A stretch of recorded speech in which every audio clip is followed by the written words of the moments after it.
Bom dia. Hoje, dia 26, a gente está começando o segundo dia da 17ª Semana das Ciências Sociais.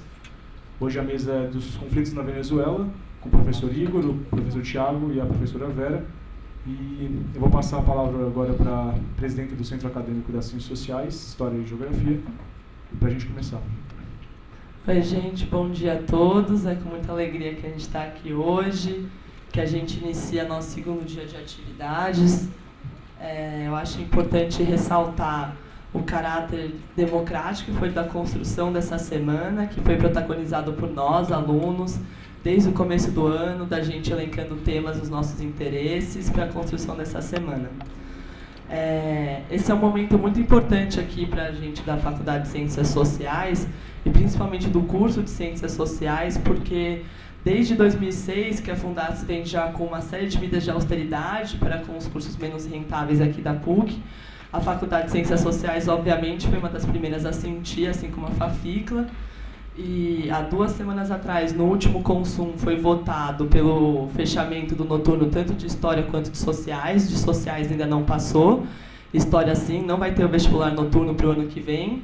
E a gente não sabe até quando a gente vai conseguir resistir enquanto sociais também. Então, é muito importante aqui essa semana para simbolizar um momento de resistência para nós, tanto aqui dentro da faculdade, para mostrar que a gente ainda existe, que a gente está aqui na produção de conhecimento, e não obstante também da sociedade em tempos de golpe, em tempos de criminalização dos movimentos sociais, da nossa juventude.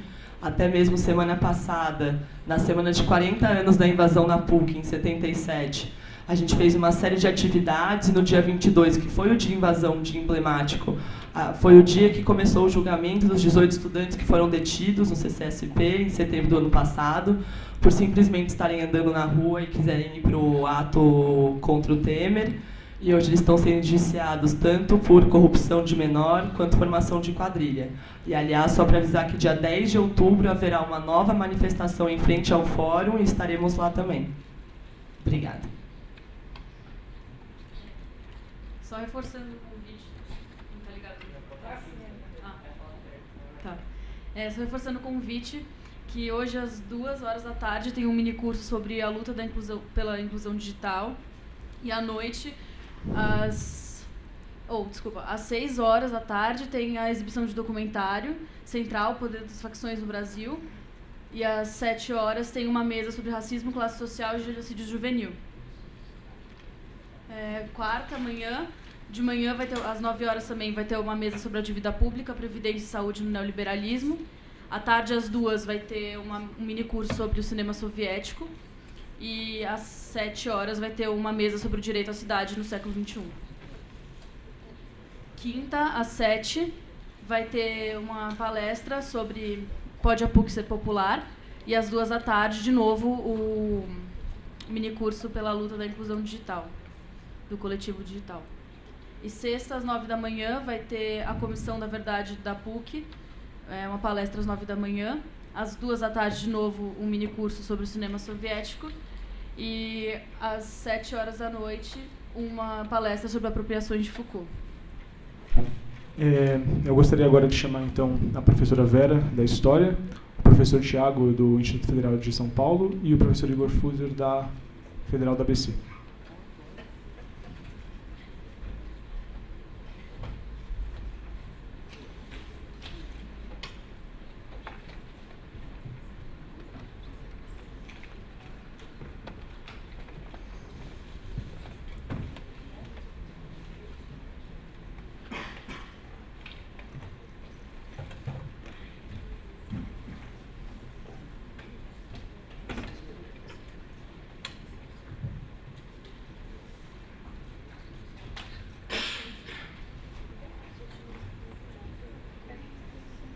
Bom dia, gente.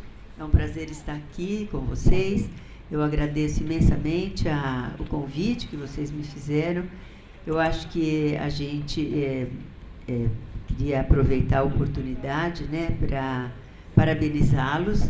Eu acho que essas semanas que passam a ser organizadas pelos nossos alunos, né, que são a razão de ser social dos nossos cursos, realmente é uma coisa muito louvável. e nós temos que incentivar isso cada vez mais, porque quem sabe, né, o que quer, o que demanda, para onde ainda tem todo o futuro pela frente, são vocês, e são vocês que têm que expressar essas demandas, né? Também quero parabenizar a Merigiane, que tem contribuído para que isso realmente ocorra. Não pensem que é sem resistência que vocês conseguem virar protagonistas das coisas, né? Nós já estamos fazendo isso há uns 2, 3 anos, lá no Departamento de História.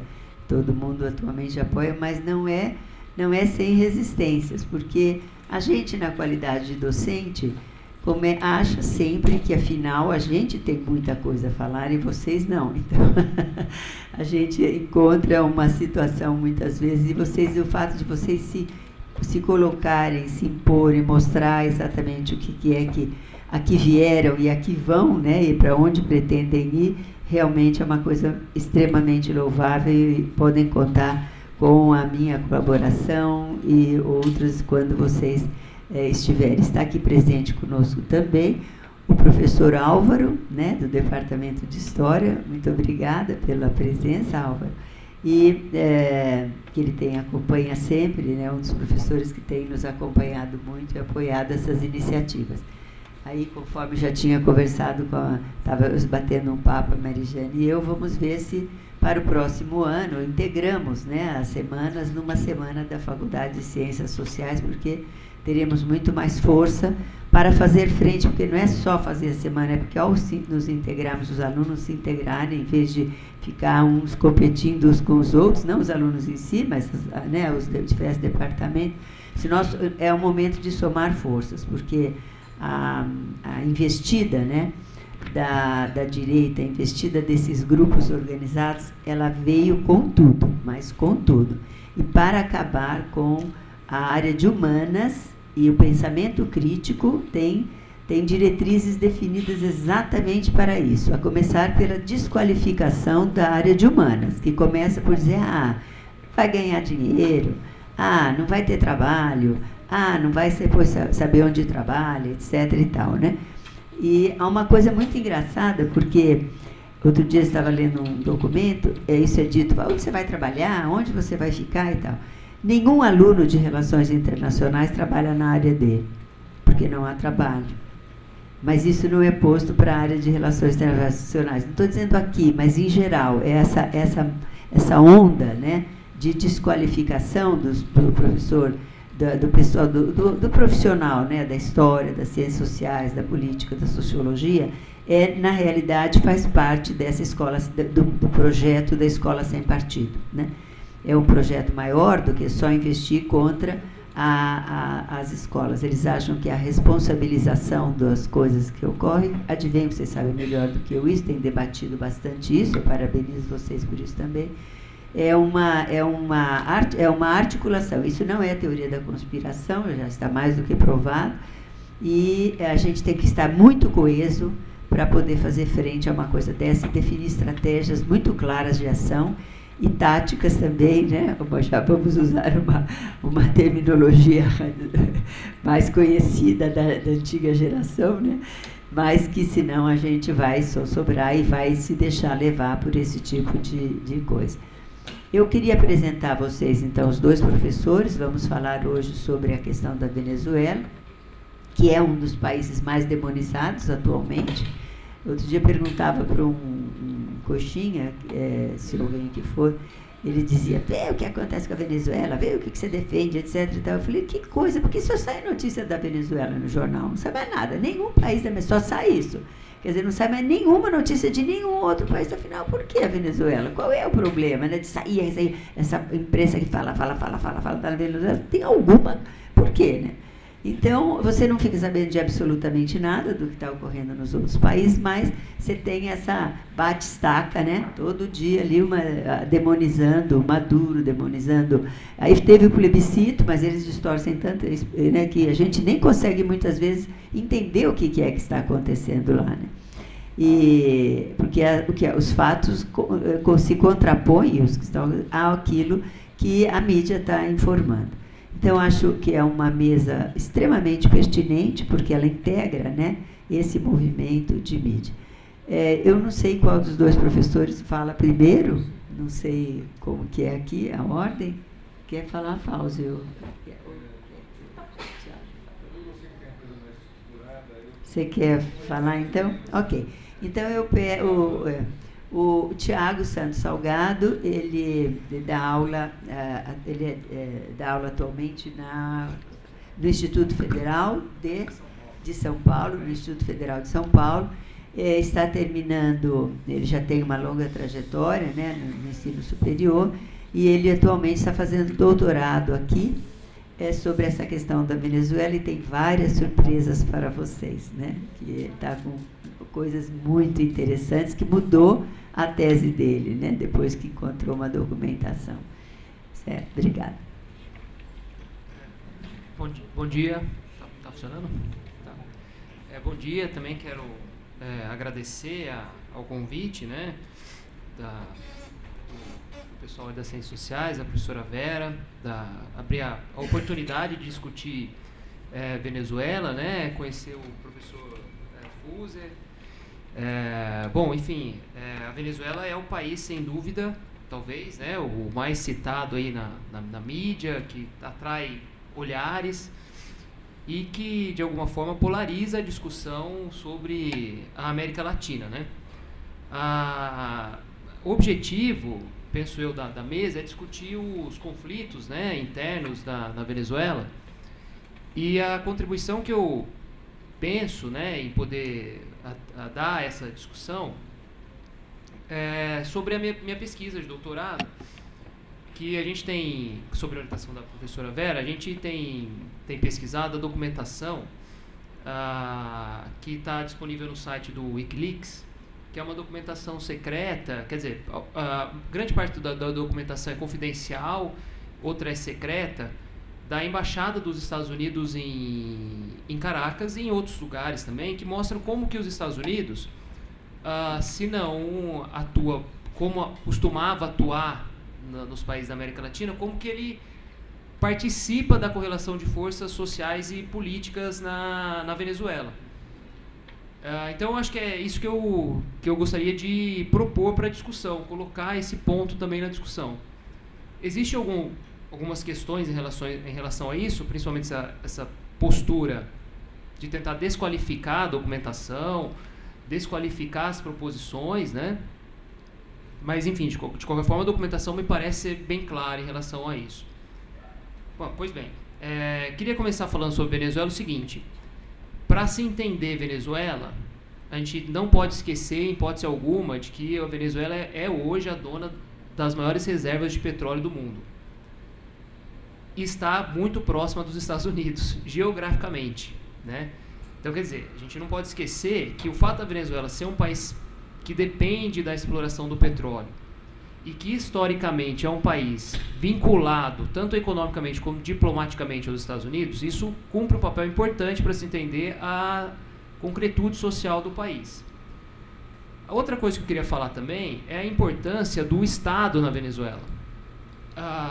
Veja, pelo menos desde a década de 20 do século passado, a gente tem uma entrada de empresas estrangeiras na Venezuela, grande parte delas dos Estados Unidos, que exploram o petróleo, e essa riqueza que é natural é controlada pelo Estado.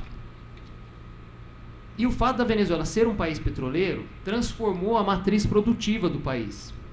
Pois bem, o que significa transformar a matriz produtiva do país? Era um país agrário, dividido em caudilhos, etc., e a descoberta desse recurso natural tão importante para o desenvolvimento do capitalismo transformou o país num país em que a modernização ou o desenvolvimento estava próximo. E quem seria o agente para que essa modernização acontecesse? Seria o Estado. Então, o Estado na Venezuela ganha essa importância. É o que o Fernando Coronil chama de Estado mágico na Venezuela. Quer dizer, o desenvolvimento da Venezuela passa a depender do Estado. O Estado é o agente que vai produzir esse desenvolvimento. Por isso que ter o poder do Estado na Venezuela é tão importante. E os conflitos que se tem hoje na Venezuela giram em torno disso. é uma disputa em torno do Estado. Quem vai deter o poder de Estado na Venezuela? Porque deter o poder do Estado, além de ter o poder político, significa você controlar as maiores reservas de petróleo do mundo. Outra coisa que é importante dizer também é o seguinte, que a Venezuela é um país duplamente dependente. O que significa isso? Significa dizer o seguinte, que a Venezuela depende para vender o seu petróleo para o mercado internacional. E como é um país que teve essa mudança na estrutura produtiva, quer dizer, você tem uma transferência da mão de obra do campo para a cidade, a produção interna de produtos básicos não consegue acompanhar a demanda. Então a Venezuela também depende de comprar, de importar produtos importados. Por isso que é duplamente dependente. Então depende para vender e depende para comprar. Em grande medida depende dos Estados Unidos nesse sentido. É um capitalismo extremamente dependente venezuelano. Pois bem, dito isso, eu acho que é importante não perder essas dimensões de vista. A gente tem que colocar agora o que aconteceu na Venezuela que possibilitou a chegada do Chávez e o início do que se convencionou chamar de Revolução Bolivariana no país. A Venezuela tem o fim da sua última ditadura militar, propriamente dita, em 58. E de 58 até 98, que é quando você tem a eleição do Chávez, você tem um período de democracia, pelo menos democracia liberal, que é o período conhecido como Pacto de Punto Fijo. É uma democracia bipartidária, né, entre dois partidos que se revezam no controle do Estado, a AD e a COPEI. Esses dois partidos vão utilizar dessa renda petroleira para promover, de alguma forma, a conciliação de classes, cooptar alguns setores do movimento operário, principalmente a CTV, a Confederação do Trabalho Venezuelana, né, que vai ter grandes ligações com a AD, com a Ação Democrática, ao mesmo tempo que vai reprimir, dentro dos preceitos da Guerra Fria, vai reprimir e sufocar os movimentos sociais e os movimentos de esquerda. O Pacto de Ponto Fijo ele demonstra a sua falência. Tem uma data, né, que é em 89, fevereiro de 89, quando acontece o Caracazo na Venezuela. O Caracazo foi um movimento, uma revolta espontânea, né, da população, não só de Caracas, mas veja, de outras cidades venezuelanas, e é uma resposta popular contra a adoção de medidas neoliberais, que a rigor representa um rebaixamento brutal das condições de vida da população. No caso do Caracazo em especial, ele teve início nas cidades satélites de Caracas, em função do aumento do preço da passagem dos transportes públicos. Essa revolta se instalou, a população, principalmente a população mais pobre, que vivia às margens da cidade de Caracas, tomou conta da cidade. O Estado perdeu o controle da situação, porque a polícia, que havia sido convocada para reprimir a movimentação, não o fez. Pelo contrário, participou dos saques e organizava os saques. A situação só foi resolvida depois de uma semana, quase, com a decretação de estado de sítio e com a convocação do Exército para reprimir a manifestação. E a manifestação foi reprimida de forma violenta. Até hoje, o governo, que na época era do Carlos Andrés Pérez, que estava no seu segundo mandato, né, ele já havia sido presidente na década de 70, admite o número de 300 mortos. Mas até hoje se acha ainda valas, onde se acha corpos ali da época do Caracazo, e alguns movimentos sociais colocam aí as vítimas na casa dos 3.000 mortos. Então, uma repressão absoluta do Estado em relação a essa demanda da população, né? Então, de qualquer forma, o Caracazo representou a falência desse modelo bipartidário de conciliação de classe na Venezuela. E abriu a possibilidade, abriu o caminho para a eleição do Chávez em 98. O Chávez vai aparecer em 92, eu acho que todo mundo sabe, a grande parte conhece a história, ele tenta um golpe em 92, né, um golpe fracassado. É a aparição do Chávez na cena pública. E a eleição do Chávez vai representar uma mudança em quem está no poder do Estado, né? E o fato de você ter essa mudança vai chamar a atenção dos Estados Unidos, que vai, a partir daí, se articular e agir junto com a oposição ao Chávez para tentar influenciar de alguma forma a correlação de forças sociais e políticas no país. Agora, antes de entrar na documentação propriamente dita, eu queria só fazer uma consideração sobre a política externa dos Estados Unidos em relação à América Latina. Aí eu estou me baseando numa pesquisa de um autor chamado Lars Schultz, que é um estadunidense, né, que ele colocou a seguinte, no estudo dele ele coloca o seguinte pressuposto, ele diz o seguinte: olha, durante 2 séculos de relação entre Estados Unidos e América Latina, as formas como os Estados Unidos se comportaram se adaptaram às situações. No entanto, a motivação da ação dos Estados Unidos na América Latina é a mesma. Qual é a mesma? Qual é essa motivação? O que ele chama de autointeresse. O autointeresse, segundo Lars Schultz, é o interesse dos Estados Unidos em defender os seus interesses econômicos na região, na América Latina.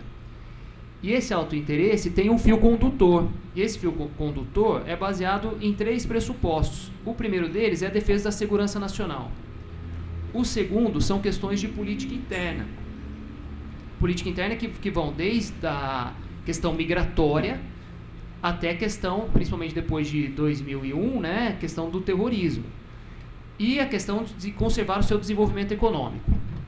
E esses 3 pilares seriam defendidos através de algumas instituições, principalmente a USAID, né, e a NED. Pois bem, na Venezuela, a documentação vai mostrar que essas 2 instituições estiveram presentes ativamente na organização da oposição contra o Chávez e posteriormente contra o Maduro.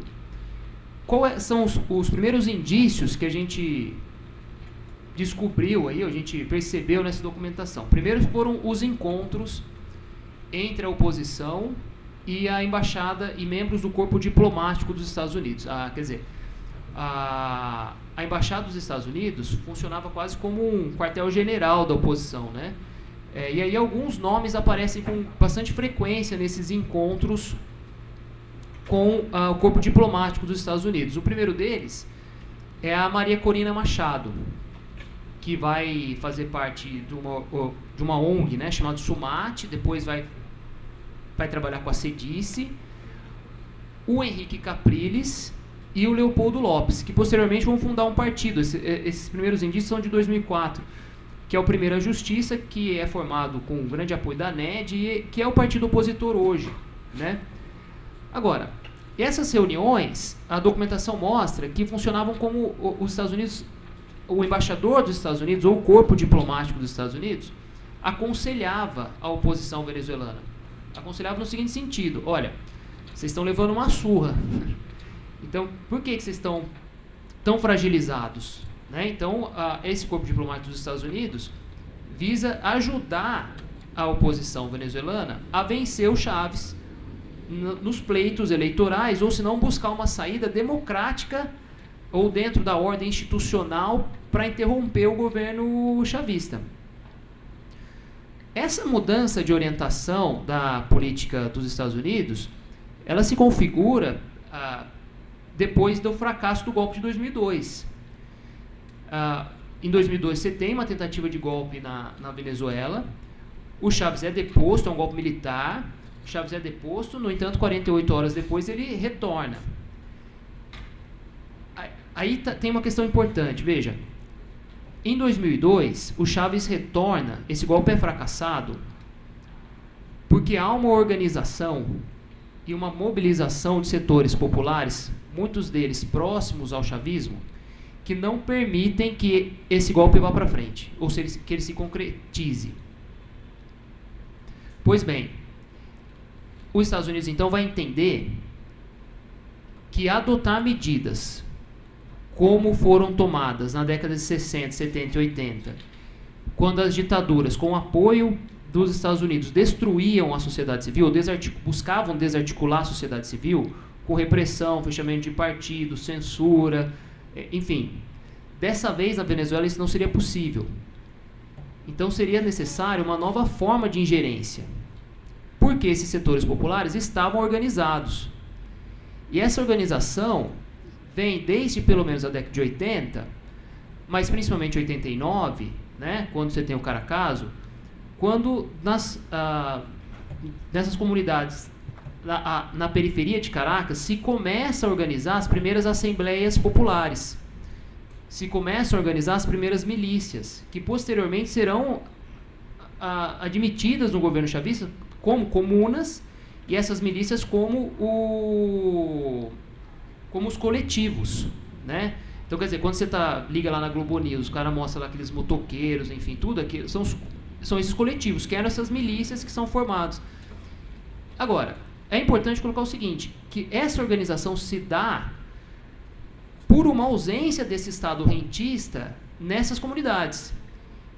Então, quer dizer, essas milícias são formadas, em muitos sentidos, para defender essas localidades contra essa ação repressora do Exército, que posteriormente elas são admitidas nas forças chavistas, e que vão ter participação importante no impedimento desse golpe. A outra organização que se dá, e isso aí a gente já começa a falar da documentação, uma documentação muito interessante, de 2005, um funcionário da Embaixada dos Estados Unidos vai visitar uma escola bolivariana. E nessa escola, algumas coisas chamam a atenção dele. Eu acho que vai um pouco ao encontro do que a professora Vera estava comentando. Antes de passar na escola, ele entra num mercado popular. Nesse mercado popular, ele diz o seguinte: olha, tem muitos problemas aqui. Por exemplo, você tem um problema de trabalho infantil, você tem tráfico de drogas, etc. Mas realmente, esse mercado popular oferece produtos mais baratos em melhores condições do que a iniciativa privada. O Mercal, que é o mercado subsidiado pelo governo venezuelano, funciona bem, atende à demanda da população. As missões funcionam muito bem também, principalmente as missões que contam com o apoio dos cubanos, né, de ordem médica, funcionam muito bem. E quando ele vai visitar a escola bolivariana, ele diz o seguinte: olha, a escola bolivariana é bem equipada, o prédio é novo, as salas todas contêm equipamento audiovisual, e ele acompanha uma atividade de uma das turmas de ensino fundamental 2, em que os meninos estão treinando caligrafia, treinando copiar os artigos da Constituição. E os valores que estão escritos nas paredes das salas são os valores seguintes. Está escrito solidariedade, cooperação, responsabilidade. E você tem algumas bandeiras decorando as salas de aula. E chama muita atenção do funcionário dos Estados Unidos é o seguinte: olha, não tem bandeira dos Estados Unidos ali. Tem bandeira de Cuba, tem bandeira da China, tem bandeira dos países latino-americanos, mas não tem bandeira dos Estados Unidos. E ele vai chamar a atenção de que essa política educacional é uma política que doutrina os alunos. Doutrina os alunos, injeta doutrina nos alunos a eles seguirem a política bolivariana. Então, que isso deveria ser combatido, né? Agora, então veja, vai se desenhar uma situação em que os Estados Unidos vai tentar organizar a sociedade civil na Venezuela. No entanto, a gente tem que perguntar: que sociedade civil é essa? Para a diplomacia dos Estados Unidos, a sociedade civil são os opositores ao Chávez, só eles.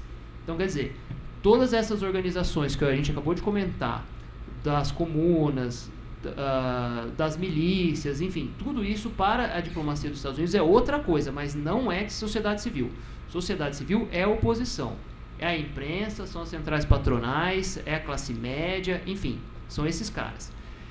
E como você organiza essa sociedade civil? Para os Estados Unidos é importante a presença de ONGs. Algumas ONGs vão atuar diretamente nessa organização, principalmente uma que aparece, que é a SUMAT, que é a da Corina Machado. Agora, veja, essa estratégia ela está muito, muito bem explicitada num outro documento, que é um documento de 2005, que é a doutrina que seria seguida pelos Estados Unidos para a política externa. É um documento do Congresso que se chama A Promoção da Democracia, a base para a política externa dos Estados Unidos. E o que esse documento diz? É muito interessante. Esse documento diz o seguinte: os países, todos os outros países, devem ser democracias liberais. Por quê? Aí nesse documento está escrito por 3 motivos, do motivo simples. Primeiro motivo, para quem elaborou essa documentação. Países que são democracias, eles não entram em guerra. Segundo motivo, eles promovem o desenvolvimento econômico. E terceiro motivo, eles não permitem o desenvolvimento do terrorismo. Então veja, quando nesse documento se vincula, é um documento político, não se diz relação à economia diretamente, mas veja como as coisas estão vinculadas. Quando você diz que a democracia é uma forma de combater o terrorismo, e o terrorismo é o grande temor, a questão de política interna dos Estados Unidos, o que se justifica com esse documento é uma ingerência dos Estados Unidos em países em que eles não consideram democráticos. É isso que se justifica. E aqueles países que não são democráticos, esse documento diz o seguinte: não tem problema, vocês podem ser. E para ser democráticos, vocês precisam formar acordos bilaterais com os Estados Unidos, principalmente através da USAID e da NED. E de outras ONGs também, a Freedom House aparece, o Centro Carter aparece, quer dizer, você precisa formar acordos bilaterais com os Estados Unidos. Pois bem, se justificou aí essa organização da oposição à sociedade, a oposição ao governo Chávez e posteriormente ao Maduro. No entanto, essa organização não se mostrou muito efetiva, né? Porque em 2004 você tem o referendo revocatório e a oposição é derrotada. Em 2006 o Chávez vence a eleição presidencial novamente. Aí o que vai acontecer? E esse é um documento secreto da Embaixada dos Estados Unidos. Para fortalecer essa oposição, os Estados Unidos vão colocar agentes da USAID nas principais universidades de direito do país para tentar cooptar possíveis lideranças do movimento estudantil. E essas possíveis lideranças do movimento estudantil teriam por objetivo formar movimentos, em tese, apartidários, para fazer oposição ao governo venezuelano. Essa configuração toda que a gente está colocando, que essa documentação mostra, pelo menos desde 2002 até 2005, é um retrato um pouco do que se coloca hoje na Venezuela, né? Dessas tensões que se colocam hoje na Venezuela. Então, só para finalizar, isso não significa que o governo venezuelano, o governo do Chávez depois do Maduro, não tenham debilidades, não apresentem contradições, não apresentem problemas, mas esclarece que se os Estados Unidos não estão apoiando tanque na rua em Caracas, eles estão lá defendendo os seus interesses e organizando isso. É o que o Lars Schultz vai chamar de alto interesse. Quer dizer, a Venezuela é um país importante para os Estados Unidos, detém as maiores reservas de petróleo do mundo, e você ter o controle de Estado ali é importante para os Estados Unidos, né? Então, acho que para se entender esses conflitos na Venezuela é também importante levar em consideração de que você tem a presença de um país estrangeiro ali organizando essa oposição e trabalhando para derrubar um governo democraticamente eleito, né? Acho que é isso.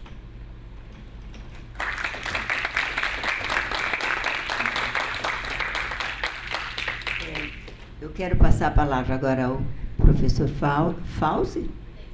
Fuser. Desculpa, Fuser. Eu queria só pedir 1000 desculpas a vocês, que vocês sabem, eu coordeno o Observatório das Violências Policiais, inclusive convido a todos para integrarem. Vocês encontram as informações no Observatório e como se passar a integrá-lo nesse momento.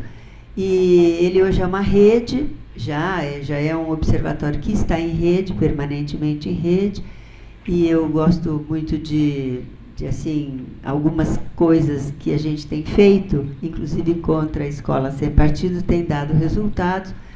Uma delas é orientar pessoas, professores e pessoas que estão sendo presas em movimentos e mobilizações sociais para chegar na delegacia e lavrarem BO, em vez do só o policial fazer isso. E a gente dá as orientações e tem dado assim, resultado, porque o delegado assusta, que pensa, porque eles fazem, enfim. Então, desculpa, eu estou assistindo palestrando, mas acabou de estourar uma coisinha aqui, então, ao mesmo tempo que eu estou assistindo, eu estou respondendo a uma demanda desse tipo, só porque eu estou aqui assim, fazendo... Então, não estranhe não, mas eu estou realmente acompanhando o que está acontecendo, ok? Eu passo para você a palavra.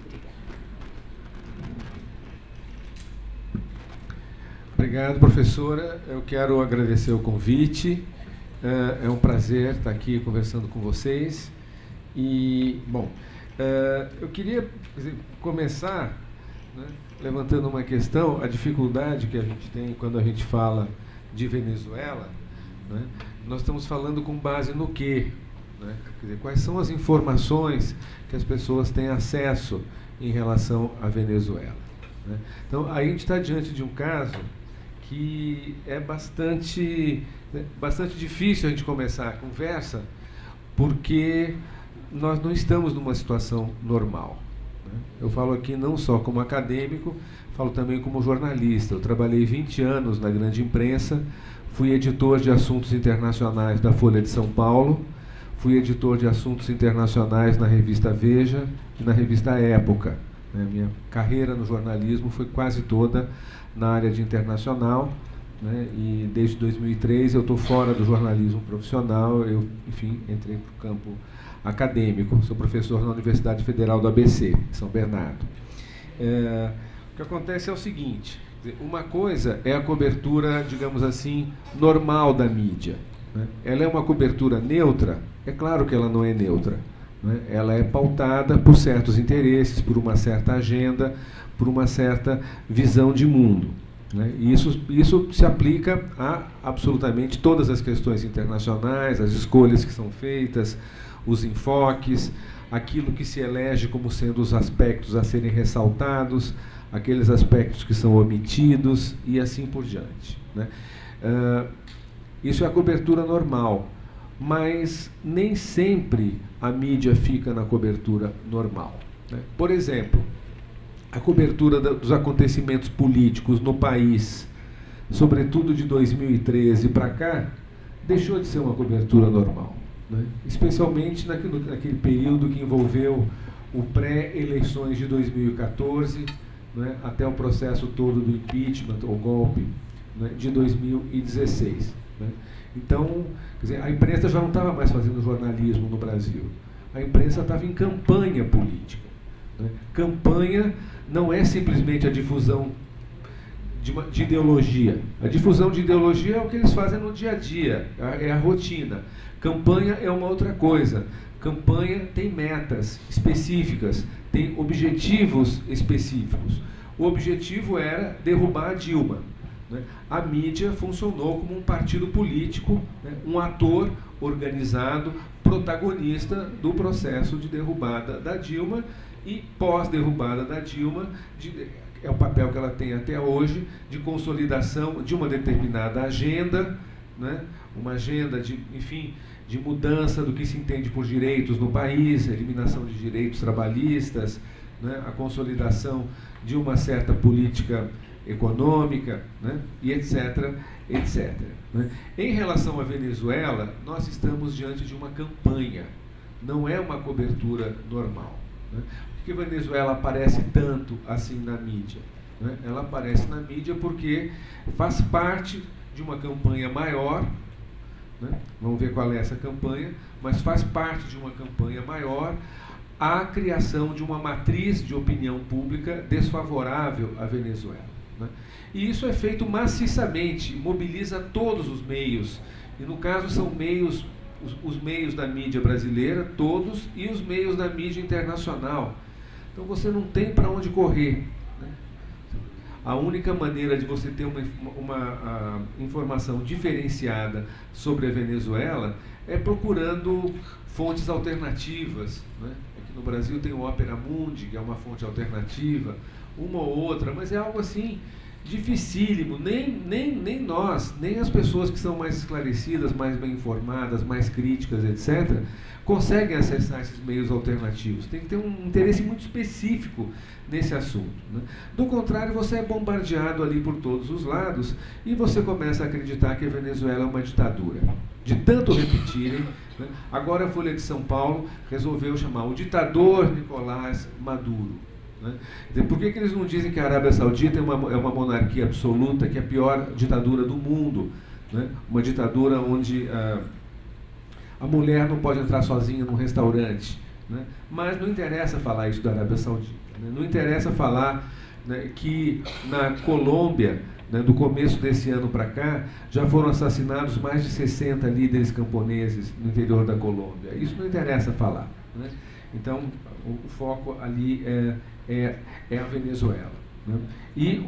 Então, é uma cobertura que é feita propositalmente, né, para gerar essa matriz, que é o caos, é uma crise humanitária, é uma ditadura, é um governo que está massacrando o povo, etc., né? É o mesmo tipo de campanha que se faz contra a Rússia, que se faz os países que os Estados Unidos queria derrubar o governo, queria invadir ou promover golpes de Estado, sempre isso é antecedido por uma campanha midiática, né? Como é que funciona essa campanha midiática? Essa campanha está associada a um objetivo político, e esse objetivo é um só: derrubar o governo da Venezuela. Essa é a questão: derrubar o governo da Venezuela, encerrar a Revolução Bolivariana, fazer com que a Venezuela volte a ser o que ela era antes da primeira eleição do Hugo Chávez, em dezembro de 1998, e pior do que isso, como no Brasil nós estamos vendo também, né? Nós estamos voltando aos tempos do Fernando Henrique Cardoso, né?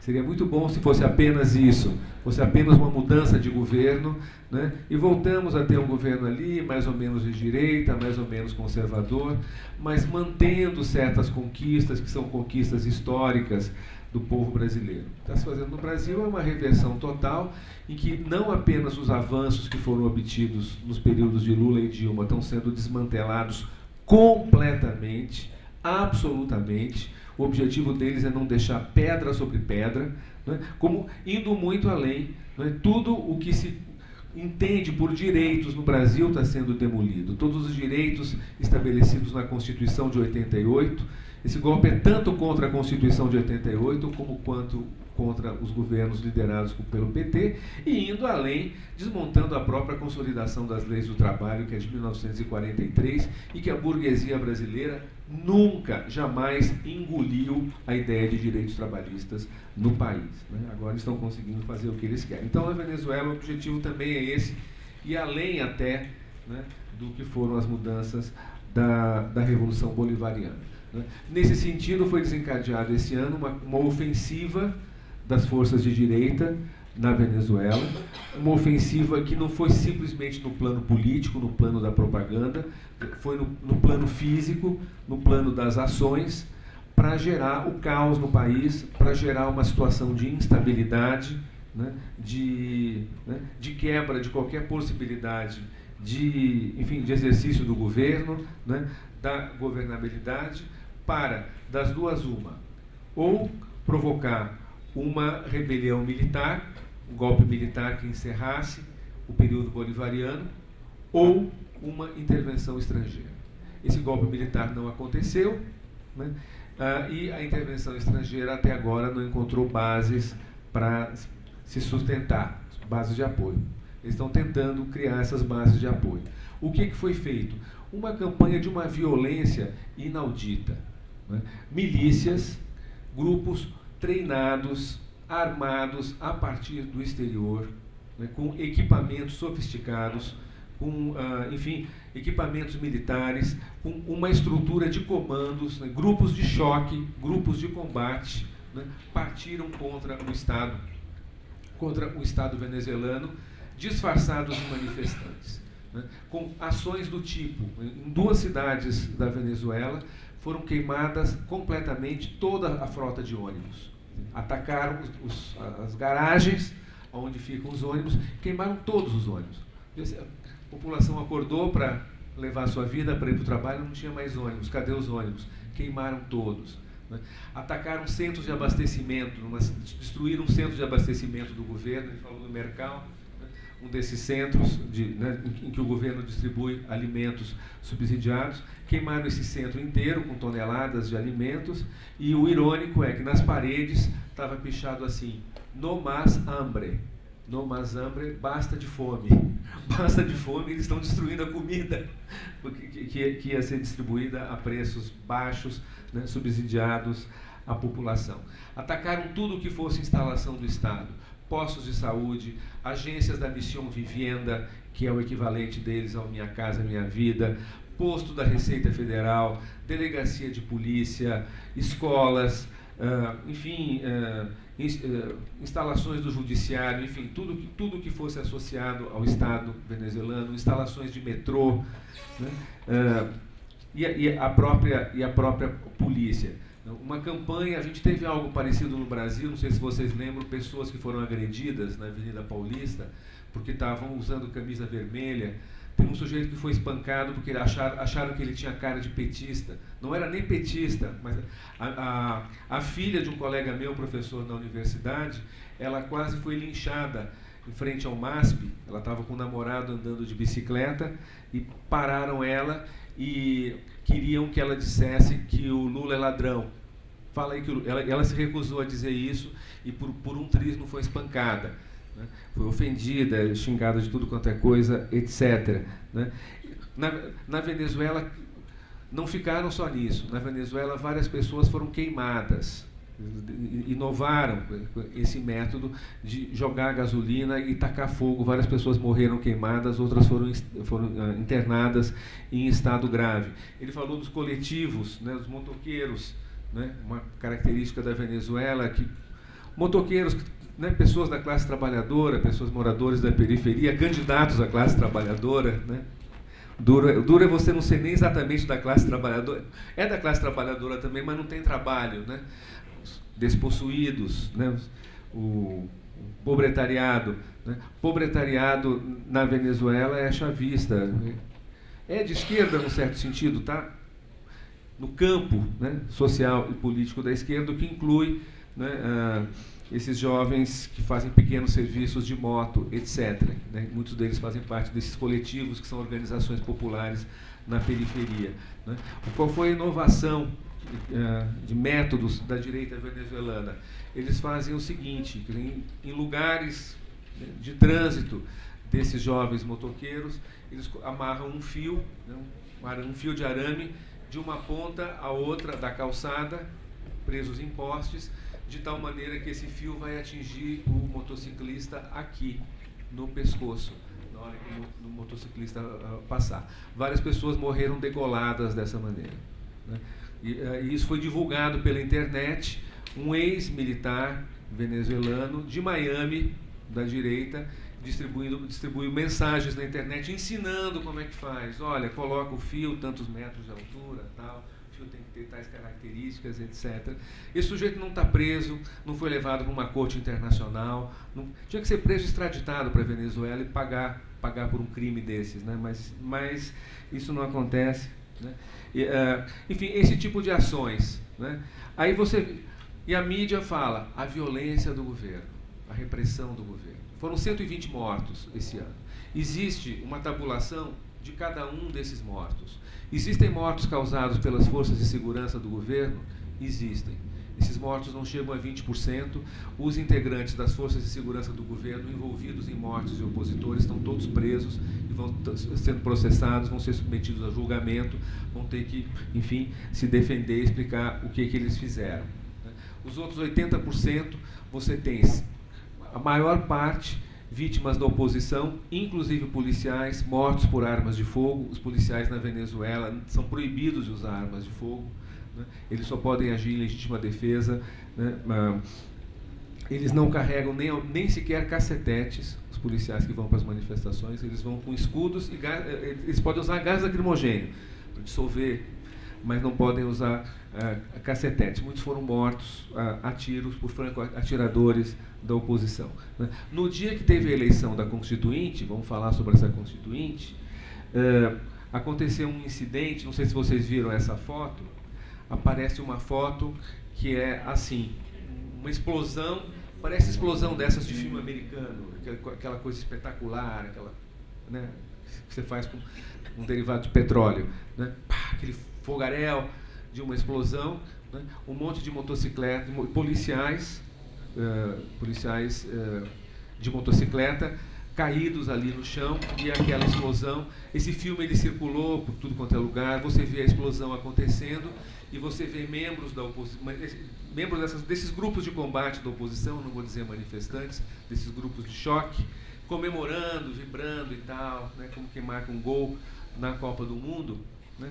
Enfim, foi um atentado, uma bomba. Eles sabiam que iam passar motoqueiros da polícia ali naquele lugar, explodiram essa bomba, né? Morreram 2 policiais, vários foram hospitalizados, etc., né? Aí sai nos jornais do mundo inteiro, inclusive do Brasil: violência e repressão marcam as eleições da Constituinte na Venezuela. Violência e repressão. A violência do governo, a repressão do governo no dia das eleições da Constituinte. O que estava acontecendo no dia das eleições da Constituinte? A oposição tentou impedir que essas eleições acontecessem. O que a oposição fez? A oposição atacou locais de votação. Em vários bairros de Caracas, nas regiões de Caracas, onde eles estão mais presentes, mais fortes, sobretudo nos bairros de classe média e de classe alta, eles conseguiram impedir as eleições, né? Eles cercaram e fecharam os locais de votação, impediram que as pessoas que quisessem votar nesses locais chegassem no posto de votação. O governo abriu no centro da cidade postos específicos de votação para pessoas que não conseguissem votar nos seus locais. Em alguns bairros, eles marcavam as casas das pessoas que iam, enfim, que eram conhecidas como partidários do governo, como chavistas, colocavam um X na porta dessas casas. Isso me lembra, quem estuda história aqui, a noite de São Bartolomeu. Né? A noite de São Bartolomeu, que os católicos na França marcavam a casa dos huguenotes, que eram os protestantes, para serem depois massacrados, como foram. Para quê? Para intimidar as pessoas, para assustar as pessoas. Fizeram barricadas, bloqueio para as pessoas não irem votar. Né? Nós aqui no Brasil temos uma tradição de eleições. As eleições para nós, a eleição no Brasil é um dia festivo, né? Independente do cenário político, de cada momento, de quem vai ganhar, quem vai perder a eleição. Eleição é um momento de festa, as pessoas vão votar alegres, as pessoas encontram conhecidos, né? Eu voto aqui na PUC, é sempre aquela, né? Enfim, é uma certa confraternização, etc. Pessoas vão para o seu bairro onde elas têm o título, mas não moram lá ainda há muito tempo e têm o seu círculo social ali, etc. Né? A Venezuela também tem essa tradição de eleições. Imagina o que seria no Brasil, num dia de eleição, se um grupo político qualquer, independente da cor ideológica, resolvesse impedir essas eleições, intimidando os eleitores, bloqueando as ruas, atacando as pessoas que fossem votar. Isso é o que aconteceu no dia da eleição da Constituinte. Porém, para o mundo inteiro, pareceu ali violência do governo no dia da eleição. O que não tem a menor lógica, porque o interesse do governo naquele momento era de que o máximo de pessoas votassem naquela eleição da Constituinte, porque a oposição estava boicotando aquela eleição. O que é um direito da oposição, boicotar uma eleição. Isso não está em discussão. Né? Vai ter uma eleição no Brasil agora, eu talvez boicote, de repente. E vou apoiar ativamente o boicote. Agora, eu não vou intimidar ninguém, né? Não vou bloquear a rua para as pessoas não votarem, não vou ameaçar dar porrada ou queimar a casa de alguém porque está disposto a votar, né, numa eleição que eu sou contra ou num candidato que eu não gosto. Né? E isso é o que estava acontecendo na Venezuela. Mas a leitura que se faz é essa.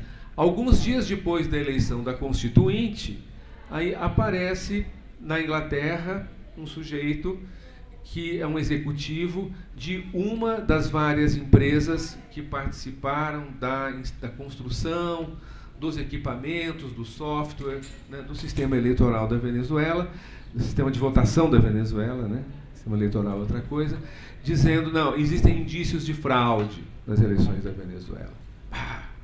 No mundo inteiro, fraude, fraude, fraude, fraude, fraude, fraude. Né?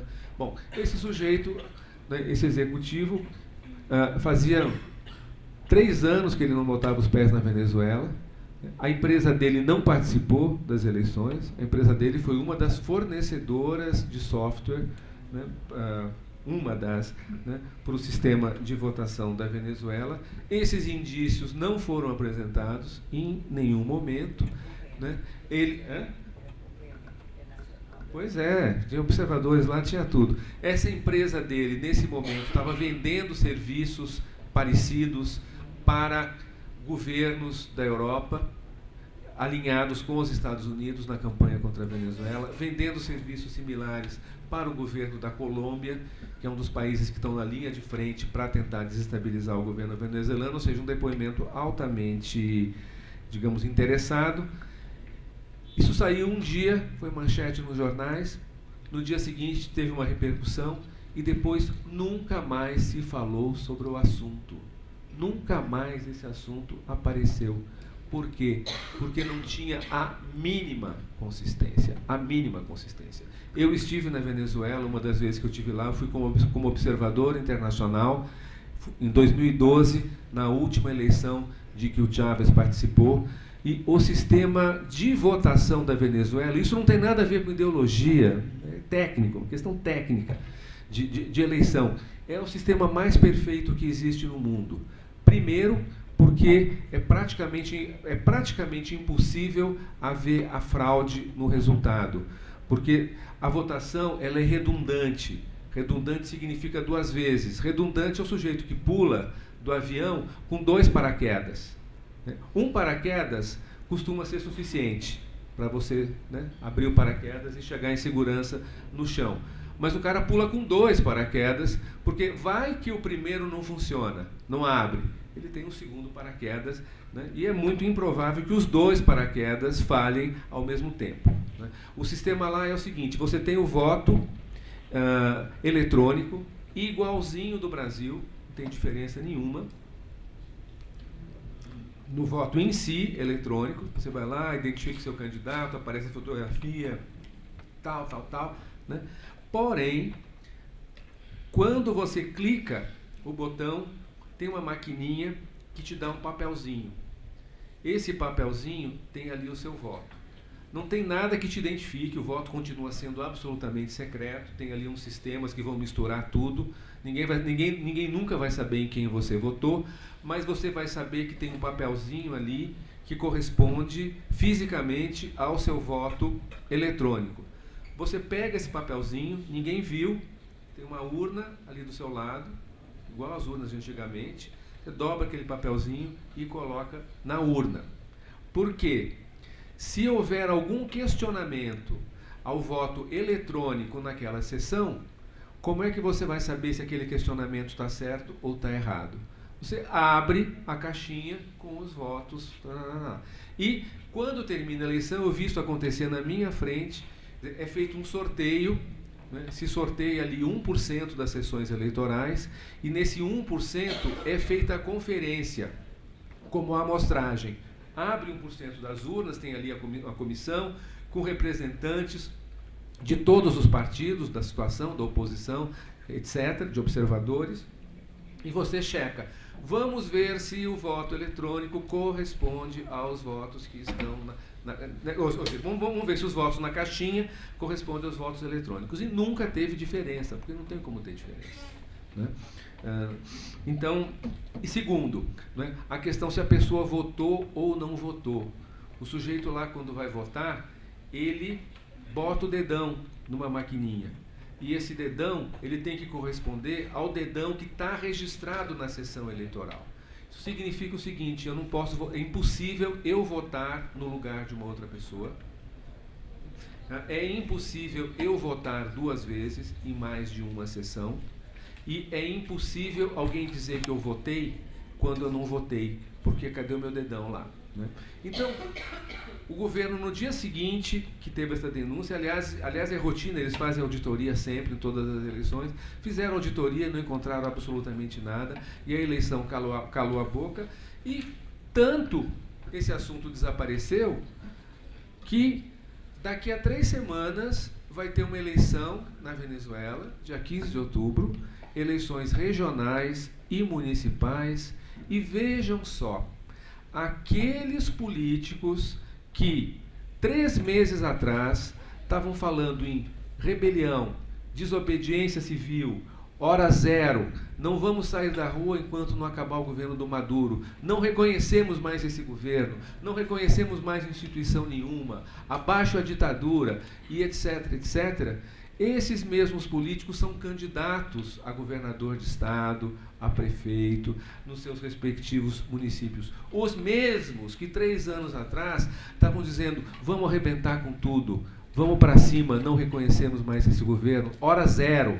Palavra de ordem, hora zero. E mais, são os mesmos políticos, que, representantes deles, o presidente da Assembleia Nacional da Venezuela esteve nos Estados Unidos, reunido com o chefe do Comando Sul das Forças Armadas dos Estados Unidos. O que o presidente da Assembleia Nacional da Venezuela, que é o parlamento, disse ao chefe militar, né, encarregado dessa região, porque os Estados Unidos eles dividem o mundo em zonas militares, como se fosse assim, tem aqui São Paulo e tem os distritos policiais, né, as regiões da polícia. Os Estados Unidos fazem isso com o mundo inteiro, então tem um comando militar para cada parte do mundo, é a sua jurisdição, são os donos do mundo. Então, esse presidente do parlamento venezuelano foi pedir intervenção militar aos Estados Unidos, que o seu país fosse invadido por uma força estrangeira. Ele fez isso, voltou para a Venezuela, ele foi preso? Não. Né? Ele foi apedrejado em praça pública, a casa dele sofreu assédio, o filho dele foi xingado na porta da escola, ele foi atacado num restaurante, como tantas pessoas foram atacadas no restaurante, a mulher dele foi hostilizada no hospital, nada. Está lá, na boa, falando na televisão todos os dias, na televisão aberta. E esses que denunciam a ditadura vão ser candidatos a prefeito e governador, e vários deles vão se eleger porque eles também têm a sua base social. Essa é a questão. Também tem o seu eleitorado, e é legítimo que tenha, é legítimo que grande parte dos venezuelanos esteja descontente com a situação, esteja contra o governo, etc. Agora, o que me espanta é o seguinte, o que a gente assistiu esse ano, as pessoas, elas estão perdendo a noção, estão perdendo a referência, porque assim, o tempo todo eu acompanho política internacional, desde que eu era adolescente, eu sempre quis trabalhar com assuntos internacionais, né? Fazia coleção de selo, porque eu ficava sonhando com os outros países, com outras culturas, etc. Acompanho isso pra caramba. Sempre que algum governo é estigmatizado, é atacado como sendo ali a fonte dos males, esse governo ele é acusado de violações aos direitos humanos, de massacres, enfim, de coisas muito feias, de coisas horríveis. O governo da Venezuela foi estigmatizado durante esse ano inteiro porque quis fazer uma eleição de uma constituinte. É mole. Qual foi o crime do Maduro? O crime do Maduro foi convocar uma constituinte. Num país em crise, num país numa situação realmente de... Isso é crise institucional que a Venezuela está vivendo. Né? É um poder legislativo que foi eleito, que tem a sua legitimidade originária, ganharam as eleições em dezembro de 2015, ganharam com 54% dos votos. Esses 54% dos votos viraram praticamente 2/3 pelo sistema de voto distrital, que é o voto na Venezuela. Ok, são as leis da Venezuela. Isso, quando os chavistas ganharam antes também aconteceu a mesma coisa, até aí está normal. Esse poder legislativo ele toma posse, né? Em vez de discutir e de aprovar as leis que cabem ao legislativo aprovar, né? Diante, enfim, da realidade do país, né? Se tem um país que precisa de leis sendo aprovadas é a Venezuela, na situação de crise econômica que vive. A Assembleia Legislativa toma posse, né? E esse mesmo presidente da Assembleia Legislativa diz: agora é o seguinte, vamos derrubar o presidente Maduro. Presidente, eu estou dizendo, eles não falam presidente. Né? Vamos derrubar o Maduro, esse usurpador ou coisa que o valha. Em 6 meses vai ter outro presidente nesse país. e a Assembleia Legislativa ela se torna a plataforma de uma campanha para a derrubada do presidente da República. Votaram 4 vezes o impeachment do Maduro. Ninguém nem deu bola. Uma vez por insanidade mental. Outra vez disseram que o Maduro não era venezuelano, porque ele supostamente teria nascido na Colômbia. Aí foram perguntar para o governo da Colômbia: escuta, tem alguém aí nos registros de vocês chamado Nicolás Maduro? Não, aqui não tem nenhum Maduro, vocês estão equivocados, é engano. E outras, enfim. Maduro foi para uma reunião com membros da Organização dos Países Exportadores de Petróleo, a OPEP, para tentar se articular para aumentar o preço do petróleo, o que é vital para a Venezuela, conforme o Thiago falou, um país dependente das exportações de petróleo. Impeachment, porque ele não teve aprovação da Assembleia Nacional para viajar, né, para o Oriente Médio, para se reunir com outros membros da OPEP. Enfim, coisas... Né, enfim, pedalada... Nem pedalada fiscal, né? Muito mais irresponsável até do que se fez no Brasil. Então, esse legislativo entra em guerra contra o executivo, né? Essas questões elas são levadas ao judiciário e o judiciário anula, né, atos do legislativo. Ou seja, você tem um país onde os 3 poderes já não se entendem. Agora, existe um poder executivo que foi eleito, né? Essa é a diferença do Brasil. É a diferença do Brasil, entre outras, entre muitas e muitas outras, né? Nicolás Maduro foi eleito em eleições limpas, né? Também denunciaram fraude, sempre denunciam fraude, menos quando eles ganham. Quando eles ganham, aí não se fala em fraude, né? Mas se eles não ganham, é fraude, né? Maduro foi eleito, claro que não encontraram nenhum indício mínimo que fosse de que tivesse havido fraude nas eleições do Maduro, ganhou por pouco, né? Ganhou por pouco, a Dilma também ganhou por pouco, o Macri, na Argentina, que é de direita, também ganhou por pouco, né? Essa é a vida, né? O Trump nem ganhou, o Trump perdeu, mas virou presidente. Também não vou discutir, isso são as leis dos Estados Unidos, eles que se entendam, eles que fizeram essas leis. Mas, então, por que o Maduro teria que deixar o governo? Por que ele teria que deixar o governo? Qual foi o crime que ele cometeu? Nem pedalada fiscal, nem isso. Entendeu? Então, mas tem que tirar o Nicolás Maduro, né? E o crime agora foi ter convocado uma Assembleia Constituinte, porque tem que ter alguém naquele país, além do presidente da República, com legitimidade para enfrentar a crise, porque essa crise não é brincadeira. As pessoas estão no limite da sobrevivência. Cada dia é um dia de luta para sobreviver, para colocar comida em casa. As pessoas passam mais tempo na fila do que trabalhando, né? A diferença é que o governo está preocupado com isso. O governo está fazendo de tudo para organizar. São formados comitês, que é o CLAP, Comitê Local de Abastecimento e Produção, em cada bairro, em cada quarteirão, em cada lugar do país, né? Hortas comunitárias, enfim, um monte de coisas. Quer dizer, ao menos essa preocupação existe, né? Aqui no Brasil, que nós também temos fome pra caramba. O que está acontecendo nesse país de 2 anos para cá não é brincadeira. O desespero de uma boa parte da população, a gente vê isso todo dia na rua. A multiplicação do número de mendigos, o número de pessoas pedindo coisas, né? O que está acontecendo na minha universidade, todo dia tem gente largando os estudos porque não consegue, porque não tem mais bolsa, não tem apoio, não tem nada, voltando para o seu lugar no interior, etc., né? E o governo quer mais é que isso aconteça, que é para desmantelar tudo que foi feito. Na Venezuela, pelo menos, você tem um governo que, com todos os erros, com todos os limites, está tentando segurar a onda, está tentando garantir, né, ali esse processo. Então, convoca uma constituinte, né, para que, olha, vamos devolver o poder para o povo. O povo vai dizer o que ele quer. Vai dizer o que ele quer. Agora, o Maduro não vai renunciar. Não vai dar esse presente para a direita, não vai dar esse presente para os Estados Unidos. Não é assim. Como assim? Você detona um país, aplica sanções, sabota a economia, né? Cria todo o tipo de dificuldade e depois, bom, então agora, senhor Maduro, vamos lá, coloque o seu mandato, antecipe o final do seu mandato, né? Isso eles fizeram na Nicarágua. terminar com isso, porque essa história não tem fim. Mas o que eles fizeram na Nicarágua?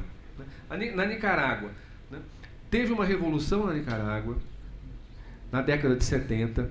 Em 1979, né, os vencedores dessa revolução, que foi a Frente Sandinista de Libertação Nacional, que se insurgiu contra uma ditadura corrupta, execrável, assassina, tudo que a gente puder dizer é pouco sobre o que era o regime do Anastácio Somoza na Nicarágua, né?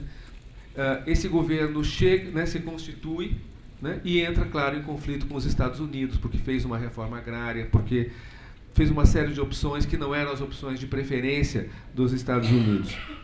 Os Estados Unidos declaram guerra a esse governo da Nicarágua. Boicote econômico. Chegaram a bloquear os portos da Nicarágua para não passar nada. Depois tiveram que abrir porque foi um escândalo internacional. Financiam um exército rebelde contra o governo nicaragüense, que eram os contras, né? Forças mercenárias, antigos membros do antigo exército do ditador que foi deposto, etc., né? Enchem de dinheiro essas forças armadas que vão se instalar nos países vizinhos, Honduras e Costa Rica, países que eram alinhados naquele momento com os Estados Unidos, e esses grupos contrários ao governo, os contras, né, invadem o país, ocupam territórios, destroem a infraestrutura, destroem escolas, destroem estradas, destroem postos de abastecimento, etc., etc., obrigam o governo da Nicarágua a travar uma guerra contra esses grupos. Com essa guerra, a Nicarágua, que é um país paupérrimo, fica mais pobre ainda, porque todos os recursos do país, que deveriam ser utilizados para o desenvolvimento social e econômico, são utilizados para enfrentar, né, essa ameaça militar. Pessoas morrem, né, jovens são recrutados para o serviço militar e morrem. Não tem pior coisa na vida de uma família que a morte de um filho, de um jovem, etc. O caos no país durante 10 anos, né? Aí tem eleições, teve uma primeira eleição que os sandinistas ganharam, tudo isso com democracia, dentro da Nicarágua. O tempo todo democracia, o tempo todo oposição atuante, o tempo todo candidatos de oposição, partidos de oposição, imprensa de oposição, mas ditadura na Nicarágua. Ditadura que tinha antes, os sandinistas foi altamente democrático. Tem eleições, né, isso no final da década de 80, né, em 1990, eleições na Nicarágua. Tem uma candidata da direita e tem um candidato da esquerda, que é o candidato do sandinista, que é o Daniel Ortega, depois ele foi anos depois ele foi eleito o presidente da Nicarágua. E aí é o seguinte, essa eleição, se ganhar a candidata da direita, terminou a guerra. Se ganhar o candidato da esquerda, a guerra vai ficar muito pior do que já é. Vocês, nicaragüenses, escolham democraticamente o que vocês querem. Vocês querem guerra ou vocês querem paz? Quem é que quer guerra? Alguém pode querer guerra? Uma pessoa normal pode querer guerra? Ganhou a direita. É exatamente esse o dilema que está colocado para a Venezuela. Entendeu? Vocês querem guerra ou paz? Se vocês quiserem continuar a Revolução Bolivariana, que está distribuindo a renda do petróleo para a população, esse é o ponto central da Venezuela. Erros aos montes, não quero discutir aqui projeto de desenvolvimento, enfim, concepções equivocadas, um monte. A gente pode passar aqui semanas, fazer um seminário inteiro, um curso, só sobre os erros da Revolução Venezuelana. Mas não é disso que se trata.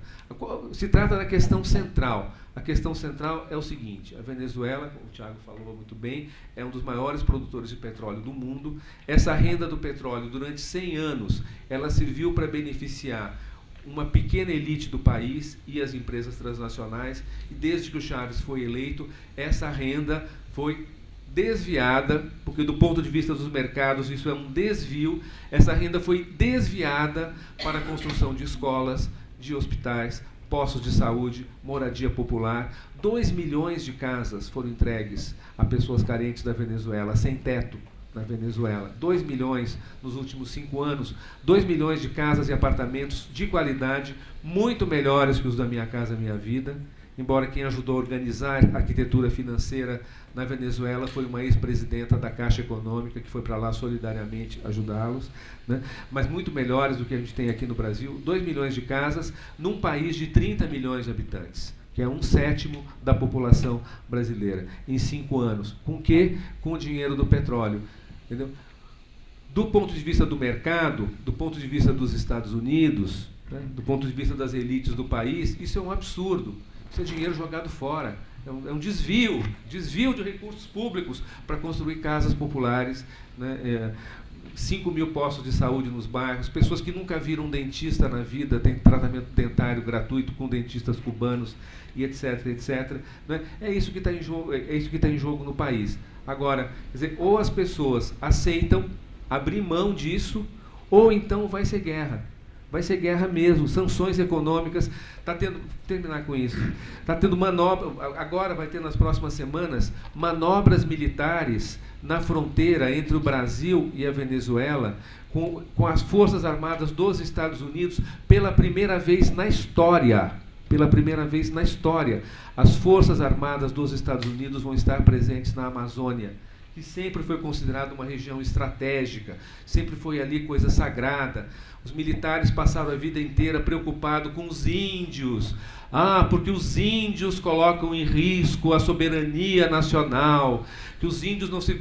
O Estado Yanomami, anos, você lembra, né, Marijane? Anos que passou se falando, vão fazer um Estado, os Yanomamis vão proclamar a independência e fazer um país, né, roubar um pedaço do território brasileiro na fronteira do Brasil e da Venezuela. Que Yanomamis nada, o exército dos Estados Unidos lá.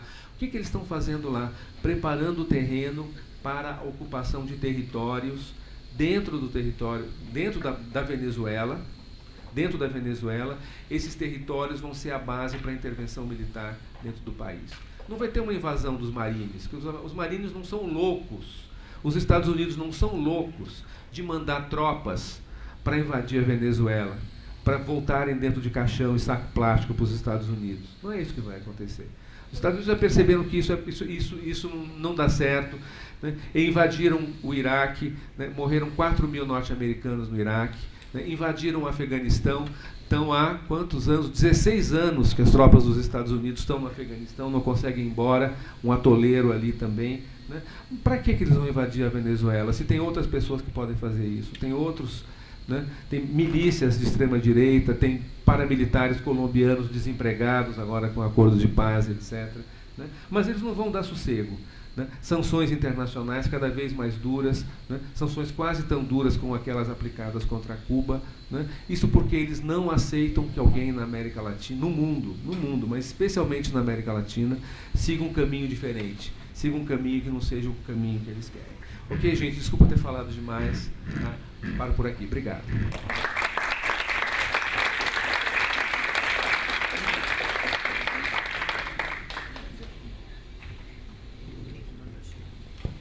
Eu gostaria, então, agora de abrir para o público, né? A gente pode organizar de forma que a cada 3 perguntas a gente possa, então, definir. E peço também que as pessoas digam o seu nome, né? Se identifiquem.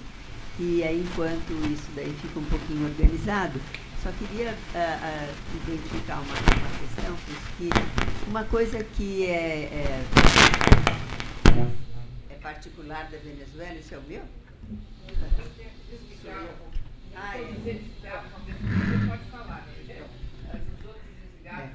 Estava achando que estava caindo alguma coisa aí na plateia. Então, que é o seguinte, desde 2002, quando teve a tentativa de golpe do Chaves, contra o Chaves, né? Contra o Chaves, não, anterior. Aliás, todos devem conhecer, a televisão não será televisionada, né? A Revolução não será televisionada. Desculpa, eu estou extremamente cansada. Vocês percebem claramente como foi a articulação do golpe da direita. Mas há uma coisa naquele filme que passa um pouquinho, assim, sutilmente, e que há um momento em que o Chaves diz: eu aprendi uma lição, que sem o apoio popular a gente não se sustenta. E ele diz assim, que ele ia ajudar a organizar, né, a população a partir das demandas que eles têm. As missões, né, que foram aqui citadas, eu acho que é um fator que a gente tem que dar mais ênfase, né, no que elas significaram. Porque as missões, ao longo desde 2002, diferentemente do que foi feito aqui, em vez de desmontar as organizações sociais, desmontar as bases, desmontar a sociedade civil mais progressista, vamos dizer, ou pelo menos que defende os direitos, as populares, né? As organizações populares, os coletivos, como acabou acontecendo aqui, que você coopta as lideranças e acaba desmantelando e todo mundo ficou achando que os direitos que estavam mais ou menos garantidos se perpetuariam dessa forma. Na Venezuela aconteceu o oposto disso, né? No mestrado do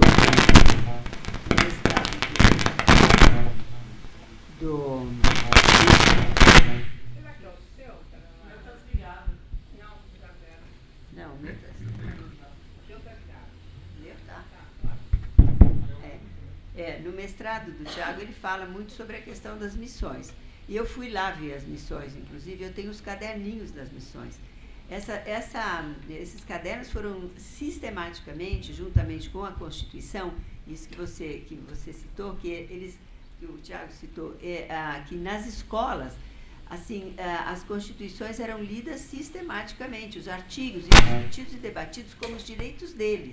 E, junto com isso, as missões foram altamente incentivadas e organizadas. Então, eles têm as missões para todas as coisas. Para todas as demandas, para todos. Então, movimento por moradia, que seriam correspondentes aos nossos movimentos, né? Por casa, os movimentos por melhoria das condições. Por exemplo, quando o Chaves tentou abrir uma estrada, a população, no interior lá da Venezuela, a população falou, não, porque você vai intervir aqui, nossas comunidades têm outro jeito de ser, esse desenvolvimento que você diz que está trazendo vai fazer com que a gente tenha que pagar por esse serviço, nós vamos ter que ser assalariados, nós não queremos ser assalariados, isso nas comunidades, né, dos povos originários, nós não queremos perder a nossa autonomia em relação a isso, você não vai passar a estrada aqui, não passou a estrada, certo? Então, você tem ao longo de todo esse período chavista, eu acho que a base social, ela foi muito fortalecida, em termos de ações, né, que foram fortalecendo as organizações, os coletivos, os mais diferentes. Isso também tem a ver um pouco com a particularidade da constituição do partido na Venezuela, né? Um partido na Venezuela não é constituído como os nossos partidos. É uma coisa muito engraçada. A gente tem períodos que a gente não consegue nem entender o que é o partido, qual é o partido de quem, né? Porque a pessoa pode entrar no partido, daqui 2 semanas, passado por outro partido, para o outro. Porque os partidos são muito mais organizados a partir de uma articulação com um programa partidário. De uma programação que é uma ação a ser feita pelo governo junto à população. Então, vamos dizer, uma parte da população quer... por isso que são coligações, não são partidos, né?